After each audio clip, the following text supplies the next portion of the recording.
საუბარი დავიწყოთ უახლესი ცნობით მზია ამაღლობელს ამ დრომდე აქვს პატიმრის სტატუსი მისმა ძმამ მთელი ღამე რუსთავის ციხესთან გაათენა 10 საათი, როდესაც გახდა და დაიწყო სამუშაო საათები, მან დაწერა განცხადება, მოითხოვა დაპატიმრებულ დასთან პაემანი, რაც პენიტენციურმა დაწესებულებამ დაუკმაყოფილა და უკვე 1 საათია, რაც მზია ამაღლობელს მისი ძმა ხვდება.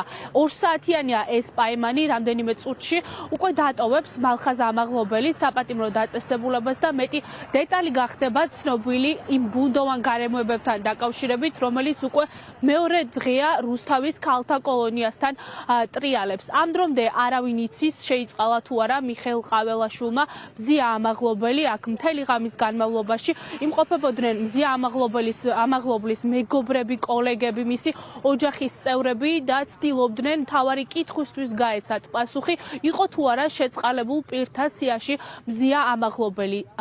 შეიძლება პირდაპირ ითქვას, რომ ტანჯვის საათები მოუწყო ქართულმა ოცნებამ პატიმრების ოჯახის წევრებს და ახლობლებს, რადგან ამ დრომდე უცნობია, ვინ მოხვდა მიხეილ ყაველაშვილის შეწყალებულ პირთა სიაში. მედიის წარმომადგენლები, ის ადამიანები, ვინც წლების განმავლობაში აშუქებდნენ შეწყალებული პირების საქმეებს, ამბობენ, რომ მათ პრაქტიკაში მსგავსი რამ არ მომხდარა, როდესაც უკვე იყო დამტკიცებული შეწყალებულ პირთა სია, რამდენიმე საათში შეძლოთ პატიმრებს, რომ საპატიმრო დაწესებულება დაეტოვებინათ, თუმცა ეს არის პირველი გამონაკლისის შემთხვევა, როდესაც მიხეილ ყაველაშვილმა თქვა, რომ შეიწყალებს პატიმრებს, თუმცა ამ დრომდე ბუნდოვანია, ვინ მოხვდა მის სიაში.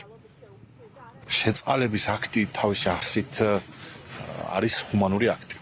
და ჩვენ ეს 2 დღეა თვალს ვადევნებთ იმას, რომ ეს ჰუმანური აქტი როგორ გადაიქცა სადიზმის აქტად, იმიტომ რომ ამ ადამიანების ოჯახის წევრები, ძმები, დები, დედები, შვილები, ახლობლები და მე თუ მკითხავ, რა ვიცი, მთლიანად მთელი ქვეყანა მოლოდინის რაღაცა უწყვეტ მოლოდინის რეჟიმში როგორ ჩააბეს და როგორ გადააქციეს ეს ერთი შეხედვით ზედაპირულად ჰუმანურობის გამოვლინების აქტი, ადამიანების წვალების, ადამიანების ტანჯვის, ემოციური განადგურების აქტად, არავინ არაფერი არ იცის. აქ საუბარი არ არის მარტო მზია ამაღლობელზე და სხვა სინდისის პატიმრებზე, ხო?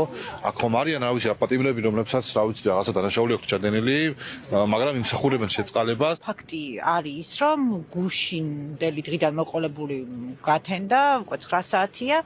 ჯერჯერობით არაფერი ვიცით, არის თუ არა შეწყალებულთა შორის მზია, თვითონ ვერაფერს გვეუბნებიან ციხის ადმინისტრაციის თანამშრომლები, ვცდილობთ გასაუბრებას გარეთ გამოსულ თანამშრომლებთან და ზოგი ამბობს, რომ არ ვიცით, ვართ სია არ არის ჯერ მოსული და ჯერ ისევ მოლოდინის რეჟიმში ვართ. გუშინდელი დღის გამო ჩვენც გადავხედეთ გასული წლების გამოცდილებას პრაქტიკას და ისედაც ამბობენ, ვინც უფრო მეტი იცის პენიტენციური სამსახურიდან შეწყალებულების გამოშვება როგორ ხდებოდა ხოლმე, ყველა ამბობს, რომ როგორც წესი შეწყალების აქტი რო გამოიცემა, მალევე იმ დღეს შეწყალებულებს ეცნობებათ ხოლმე და გამოდიან. არ ვიცი, მგონია, რომ რაც ახლა ხდება, ასეთი გასულ წლებში და სხვა შეწყალებების დროს არ მომხდარა. ერთ-ერთი ვერსიით ქალთა კოლონიაში 9 საათის მონაცემებით არ იყო გადმოგზავნილი იმ პირების სია, ვინც მიხეილ ყაველაშვილმა შეიწყალა. რამდენიმე წუთში უკვე მზია ამაღლობელის ძმა დატოვებს საპატიმრო დაწესებულებას და მეტი დეტალი გახდება ცნობილი იმ საკითხთან დაკავშირებით, შეიწყალა თუ არა მიხეილ ყაველაშვილმა ქალი დაპატიმრებული ჟურნალისტი მზია ამაღლობელი.